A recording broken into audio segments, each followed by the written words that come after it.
Welcome to the WanderLearn show. I'm your host, Tapon. I'm here with Michael Zervos of Project Kosmos. Welcome, Michael. Hey, thanks for having me. Okay, so what is Project Kosmos all about? It's crazy, right? Yeah, it's crazy. I guess crazy to some. I don't know if it's crazy to you. Project Kosmos is my journey to every country in the world faster than anybody in history. But coupled with that, I am collecting stories about happiness in every country I'm going to. I'm asking one question to everybody I meet. If they're native there, I ask, what is the happiest moment of your life? Interesting. Okay, we'll get into all this stuff, but the first thing that everybody pops in your mind is like, why? Why are you doing this? Yes, the why comes from, well, I mean, an easy answer is that I love to travel, I love thrills, I love a challenge. But I think it comes from a more personal experience during the pandemic. Actually, even before the pandemic, I had horrible depression for 7 or 8 years, kind of veering off course of I'm in the film industry. So I kind of... Documentaries or? Feature films, okay. Yeah. But I kind of veered off into the commercial world, and it was really dissatisfying to me. I hated it after a while. It makes you money, but it just wasn't making me happy.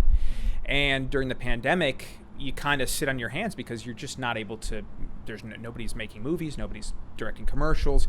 You're just sitting there thinking, what am I doing? It's like somebody robbed you of your voice. This is your identity, right? People say, oh, that's Michael, the director. Right.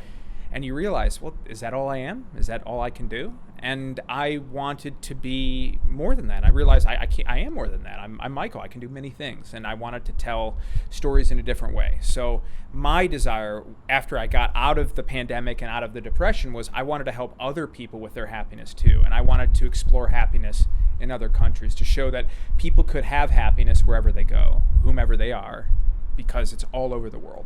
Right, and one of the things I love about the movie Life is Beautiful is that it's kind of one of the big messages. You can be in a Nazi concentration camp and somehow find a way to be happy. And if you remember that movie, I don't know if you ever saw it. Yeah, I remember it. And to me, it's a very profound message. You know, like if somebody can figure that out, it's all in your head. And there's a lot of that's in your head. Yeah, it's so much of it is perception. And I start to see that more and more as I travel to countries that have nothing.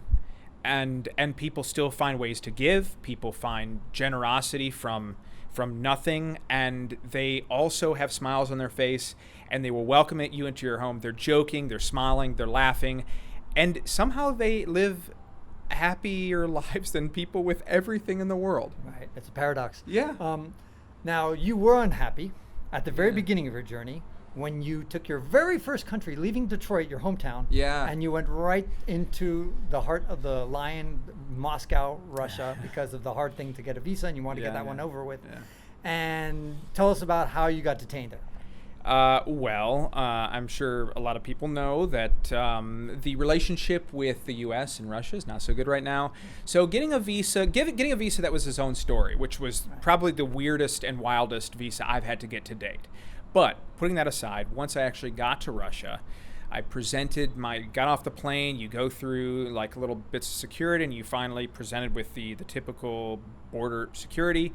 And I realized there's a bunch of people that are sitting there waylaid, waiting to get in. And I realized that they're all waiting to get through security because Russia said you couldn't get in. And they were people from Ukraine, there were people from Western Europe, there were people from all over the place. They were just sitting there for hours and hours. And I was just about to do that same thing. I went into the line. I know very little Russian, but the woman, like a very stern Russian woman, she looked at the passport and she looked at her friend. She's like, Amerikansky.